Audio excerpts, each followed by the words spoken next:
welcome back to Nashville and Primetime Executive Insights. We have made our move over to Guardsman, and we are going to talk product protection. And I am thrilled. We have three great guests with us today. Tim Mrotek, Dan Miller, Kerry Lawless. How are y'all doing today? Awesome. Very good. Good. Very good. Good. Excited to be here. Yeah, it is a great show. Sure is. All right, so Tim, you're our president, so tell us a little bit, what's going on with Guardsman? What's going on with the program? Yeah, so Guardsman, you know, like everybody, we're trying to navigate our way through this economic uncertainty. But we're exciting. We're in a position to be able to help Nationwide and their members. We have kind of used this time to really upgrade our talent. We've brought in a new chief operations officer, actually from Best Buy. Oh, really? Because we went out and identified them as best in class. And so he's coming in and looking at our operations and trying to identify areas where, we can be more successful, we can help the members out.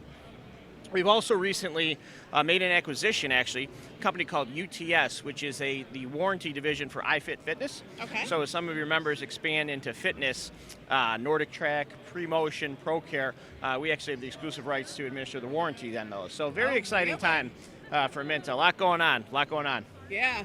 Well, and there is also a lot going on here at Prime Time. So we've seen a lot of traffic here at your booth. What are people coming to talk about? What do they want to know more about? Well, the exciting thing about our warranties is it puts cash in the members' pockets without inventory, right? So trying to figure out how do we continue to sell these plans as well, maybe furniture sales are down, how do we make sure that we attach? So Dan and Kerry and team with coming to talk about best practices about training, best practices about program management, what should we be doing? We have a couple new things. We have some new mattress programs. We have a couple new consumer packaged good products that really will help drive add-on sales, get consumers back in the stores. So yeah, it's really these guys that make the difference, and they, they're always here looking for best practices and ways to improve bottom line, everybody's business. We love to hear that. All right, so Dan, let's dig into that a little bit more. How do you overcome those objections? Because I think that's probably the biggest hurdle that we hear from retailers about why they're not offering product protection is it's too much work, it's too hard, the customer doesn't want it. Yeah. How do you address that? Yeah, we have 30 plus reps throughout North America. Our management team also meets one-on-one with the dealers. So we're all about getting them the right plans. We have like 70 different plans to choose from, right? Oh my God. Yeah, we have like 70. But we narrow it down to like 3 or 4. So we try to get the top 3 or 4 protection plans for their business. We also work with them on the margins. We see throughout our travels, a lot of times they're missing the boat on margins, meaning they're selling it too low. So we do a margin analysis for them as well. We'll also go over the sales commission. Sometimes they're paying their salespeople a little bit too less, and so the more money the salesperson makes, the more they're going to sell the plan itself. Mm-hmm. The other thing we started doing recently over the last couple of years is showing them the claim data. This is where the claims are coming in from. These are what is being accepted. This is what is not eligible for a protection plan. And so we've really tried to educate the owners and their salespeople on how to sell a protection plan. Yeah. That's what we're working on with them.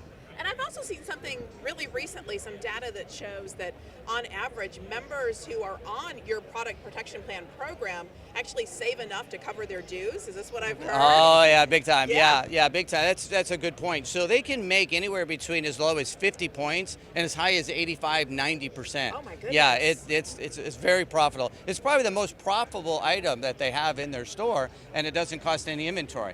Yeah. Yeah. And I think for me the big thing, is that product protection, you're not selling a product. What you're really selling is more the intent behind it, right? Yeah. It's really that peace of mind. That's exactly what I was going to say. It's exactly what I was just going to say. It is peace of mind, right? So we also work with the dealers to make sure that they're really focused in on the category. One of the things we talk about is why, as you were saying earlier, why should we or why should we not get into protection plans? It's extremely profitable, but really we need the owners. We need the owners. Okay. Yeah, the key, in my opinion, the key to selling protection plans, one of the keys is really the owner's involvement. Once we get the owner's involvement, the sales management's involvement, it trickles down to the sales team as well. So we really need to get that owner to focus in on the bottom line, and it's a big bottom line for them. Yeah, it really is. So if we look at what it really exists specifically within the Nationwide community to support independent retailers within Nationwide, get a little specific for me. What do we have that's really a nationwide program? Kerry, you want to take it? Oh yeah, sure. What do we have any kind of specific nationwide only programs for product protection? Oh sure, yeah. We've Dan's worked closely with the leadership at Nationwide to really laser focus the best programs for these member dealers. So we've got programs that cover all of their merchandise that they're selling within the space, because that's what we pride ourselves on, is filling the gaps. So if they start branching out and adding SKUs that are outside of just the normal core furniture, our model is to create product protection for those spaces. Like for example, lighting, ceiling fans. Yeah. You see more members getting into that space. Electric fireplaces is a brand new category for us. We're even getting into cabinets, kitchen and bath cabinets. As they expand their mix, we want to grow with them. And then there's also the volume rebates that we tie to that to incentivize growth and volume.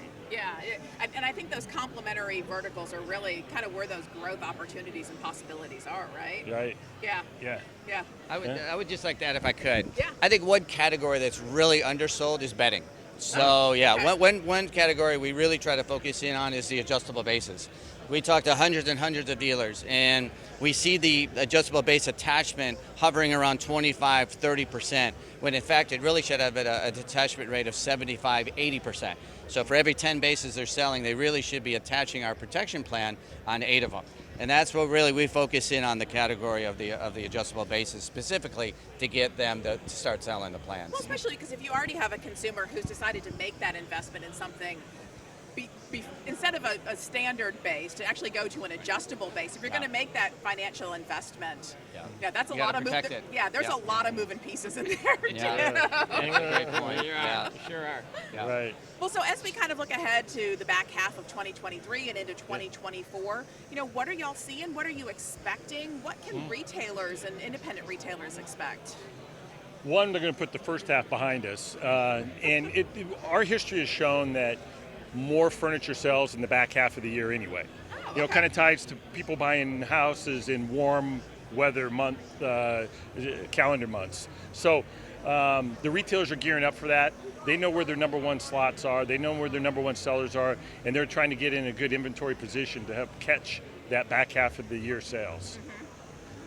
So we should be seeing a lot of movement back half of the year. So I know that there's probably some good training opportunities available through the Nationwide Learning Academy as well. That perhaps now is the time to start taking advantage of those. Mm-hmm. Yeah. Gear up. Yeah, and our reps do a good job of training as well. So they constantly meet with the dealers. Yeah. And our management team does as well. So hopefully you'll hear that from your dealers. Yes, Yeah. we love to hear that. All right, so we know we have your team. We also have Chad Burris, who is our product protection specialist here at Nationwide Marketing Group. Any other advice for members, whether they weren't able to join us here in prime time to talk to you here, or maybe they just didn't get a chance to stop by while they were here? What would you tell them? How can they better engage with you going forward? I'll give you one piece, and it's proven to work real well. If they share data with us, we can make their programs a success. So if we know that their number one seller is a motion sofa at $1,500, we can build a program, suggested retail pricing, and training to really drive attachment. So we get the highest, attach for product protection on that space. So we love that. Share the data, and we'll help you, grow and be a success in the space.